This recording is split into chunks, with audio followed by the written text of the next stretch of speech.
위해서 너희의 때에 따라 움직이는 자가 아니야. 실제 사람은, 범죄한 인간은 굉장히 이기적입니다. 그리고 굉장히 욕망에 사로잡혀 있어요. 그래서 어떤 일을 만나게 되면 즉각적인 응답을 우리는 원합니다. 여러분, 어떤 문제를 만나면요, 그 문제가 빨리 내 삶에서 제거되기를 원해요. 이게 인간의 자연스러운 반응입니다. 여러분, 어떠한 사업이라든지 어떠한 계획을 여러분 추구할 때는 뭐예요? 어떤 일을 추구할 때 그 일이 빨리 응답되기를 원합니다. 이게 인간의 본성이에요. 그래서 우리는 빨리 예수님이 마리아가 부를 때 빨리 가기를 원합니다. 그래서 마리아가 실은 예수님이 빨리 오기를 원했어요. 이틀만이라도 혹시라도. 왜냐하면 유대인들은 3일째까지는 어떤 풍습이 있는가 하면 사람이 죽게 되면 그 영혼이 당장 떠나지 아니합니다. 유대인들이 가지고 있는 죽음에 대한 개념이에요. 3일 동안 신체 가운데 머무르면서 계속 그 몸속에 들어가려고 예를 쓴다는 것입니다. 그런데 3일째 못 들어가게 되면 그때 영혼이 떠나게 돼요. 그래서 4일째부터 그 몸이 썩기 시작하고 부패하기 시작합니다. 같은 말이면 썩는 거 부패하는 거나 냄새나기 시작합니다. 그래서 이들의 풍습에 있는 이 유대인들, 마리아 말을 볼 때는 예수님이 혹시나 이틀 만에 오신다면 아직 영혼이 거기에 멈들고 있기 때문에 다시 영혼을 붙잡아 살릴 수가 있을 텐데 라는 소원을 가지고 있었던 거예요. 그래서 거기에 원망이 서 있습니다. 주님이 만약에 좀 오셨다면 혹시 영혼이 떠나기 전에 붙잡을 수가 있었는데, 다시 들어가게 만들 수가 있었는데, 이제는 뭐라 그래요? 사흘째가 되어서 완전히 냄새가 납니다 라고 이야기를 합니다. 무엇인가 빨리 오기를 원했다는 거예요. 주님은 조금 빨리 왔다면, 이틀만이라도 왔다면 무엇인가 어떤 일이 벌어져야 아니했을까 라는 소원을 가졌어요. 그래서 그렇게 오지 않았기 때문에 응답에 즉각적으로 주님이 응하지 않았기 때문에 마음에 조금 속상하고 원망의 목소리는 여기에 담겨 있는 것입니다. 이게 인간의 마음이에요. 우리도 마찬가지입니다. 우리가 문제를 만나면 주님이 무엇인가 빨리 응답해 주기를 원하는 것입니다. 그래서 그것이 문제가 해결되면 내 삶에 무엇인가 나은 결과를 가진다고 생각을 해요. 이건 인간의 조급함이죠. 여러분, 실제 인간이 볼 때에는 이 병든 것이 급할 수가 있습니다. 그러나 하나님의 관점에 볼 때는 여러분, 병든 것은 이 땅에서 여러분 특별한 일이 아니에요. 사람이 죽고 병드는 것은 특별한 일이 아닙니다. 범죄한 인간에게는 누구에게나 쉽게 찾아올 수 있는 게 질병이고, 누구에게나 한 번 오는 것은 여러분 사망이기 때문에 여러분 특별한 게 아니에요. 근데 인간은 그것을 맞으면 마치 내가 갖지 않는 것인데 갖는 병인 것이냐 놀라고 우리는 소침하게 됩니다. 그리고 주 앞에 간절한 마음을 붙잡게 돼요. 주님이 웬일입니까? 내가 병 같다니요. 사람이 죽게 되면 마치 가지지 않을 병처럼 이 사망을 애통하고 굉장히 안쓰럽게 생각을 합니다. 그럼 제가 그 얘기 했는가요? 여러분, 80년 지나면 어떻게 돼요?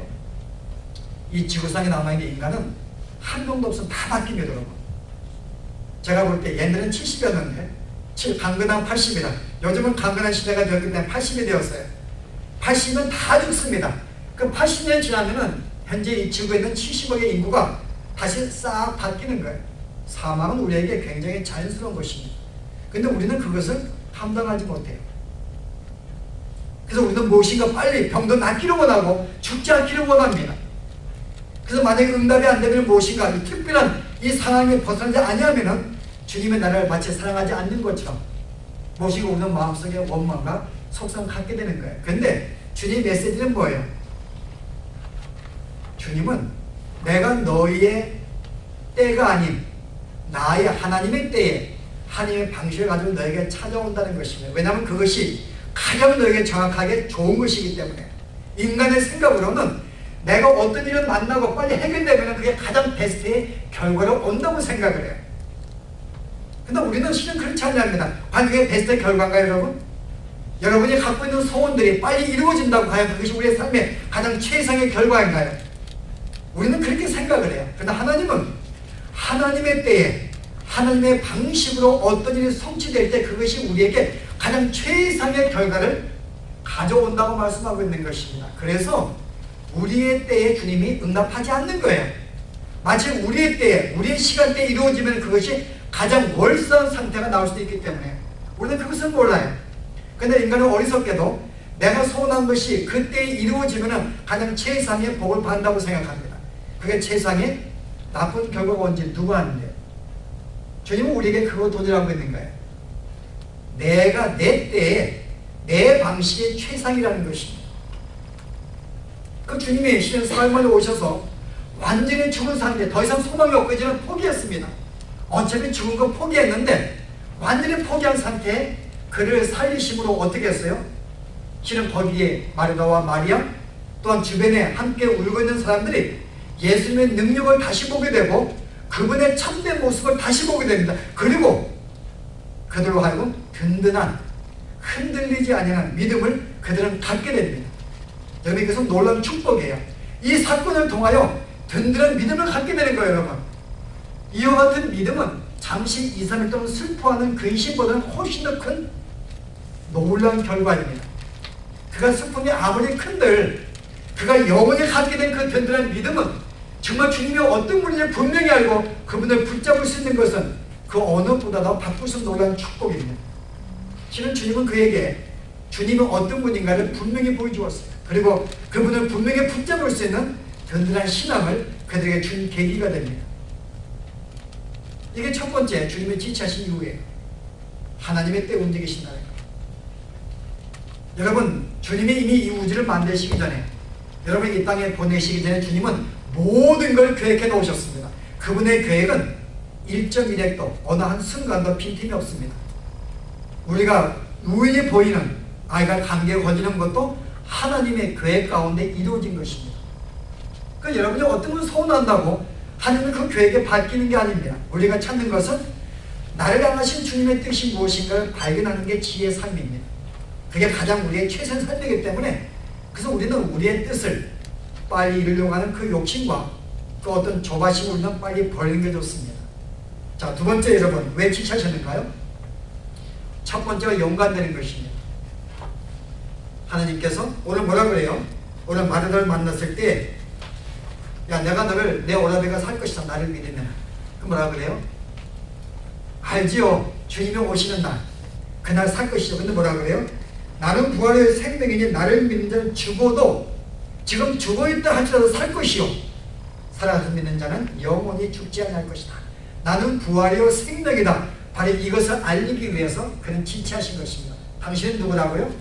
나는 너에게 생명이다.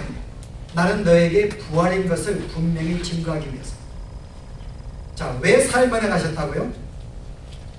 여러분 이 사흘은 그가 분명히 죽었음을 확인한 날짜입니다.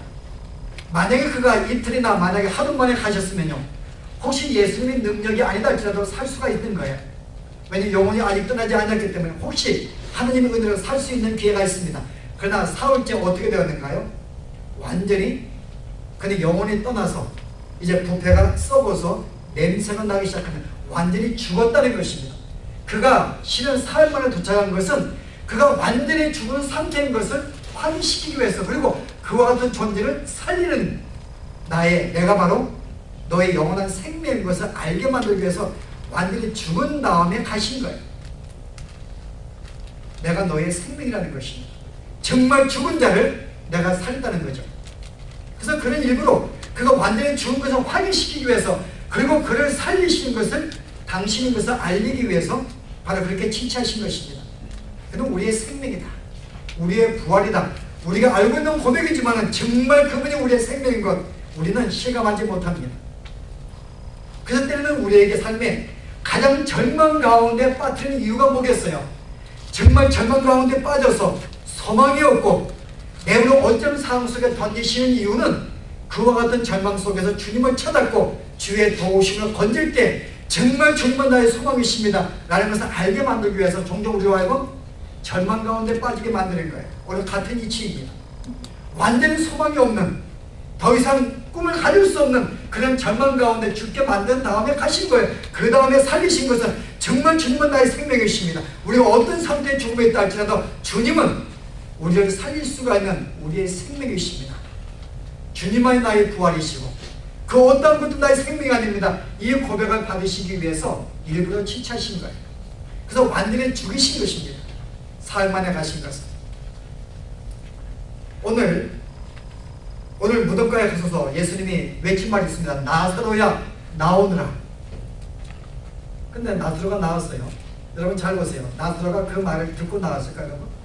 예수님이 이 말씀을 외칠 때 나사로야, 이 외칠 때 나사로가 알아들을 수 있어 외쳤는가, 여러분? 그가 알아들 수 있기 때문에 외친 게 아닙니다. 이미 죽은 자예요. 들을 수 없는 존재. 이것은 하나님의 선포요, 하나님의 명령입니다.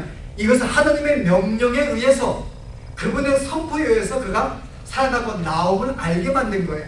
나사로야, 그가 알아들어서 그 말에 응답을 받았기 때문에, 아니 덜 죽어가지고 뭔가 들을 수 있는 능력이 있기 때문에 그 말을 들을 수 있어서 부르신 말씀이 아닙니다. 이 말은 선포입니다. 당신의 명령, 그분의 선포에 의해서 나왔다는 거예요. 우리가 구원받은 것은 바로 이것입니다. 무엇인가 내가 덜 죽어서 신약의 음성을 들을 수 있는 능력이 있어가지고 내가 거기서 복음을 들어서 그 말씀을 이해하고 나온 것이 아니라 우리는 이미 어떤 존재라고요? 완전히 죽은 존재라는 것입니다. 더 이상 음성을 들을 수 없는 존재예요. 그리고 냄새나는 존재입니다. 하나님께 범죄한 온 인류는 그와 같은 존재들의, 이와 같은 존재들 하나님의 은혜로 당신의 나를 일깨워서 깨워서 부르셔가지고 살려는 생명인 것을 알게 만드는 것입니다. 내가 너의 생명이라는 거예요. 너에게 생명이 무엇인가 있어가지고 그 생명에 불씨가 있었기 때문에 불씨를 붙인 게 아니라는 것입니다. 완전히 죽은 것인데 소망이 없는 존재이지만은 나는 생명이기 때문에 너를 넉넉하게 살릴 수 있다는 것입니다. 우리 주님은 그러신 분이에요. 여러분이 어떤 상태에 있어도, 어떤 절망 가운데 있어도, 내가 볼 때 도저히 소망이 없다 할지라도 주님이 원하시면 그것은 일으킬 수가 있는 분이